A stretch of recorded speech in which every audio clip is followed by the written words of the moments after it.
மண்ணுலகில் வந்தோர்க்கெல்லாம் துன்பம் அது எங்கும் உண்டு. தாயிழந்த துன்பம் போலே துன்பம் அது எங்கும் இல்லை. பூமி என்ற தாயும் உண்டு, வானம் என்ற தந்தை உண்டு. நீங்கிடாத செல்வம் போலே நீர் நெருப்பும் ரெண்டும் உண்டு. பூபாலம் பாடி தென்றல் வந்து வரவேற்கும்.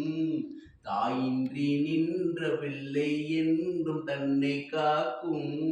நீ காணும் எல்லாம் உன் சொந்தம்.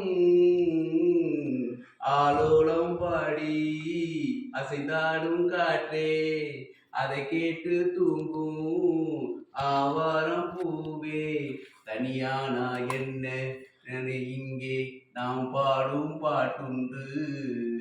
அமுதே என் கண்ணே, பசும் பொன்னே, உன் பேச்சும் எங்குண்டு.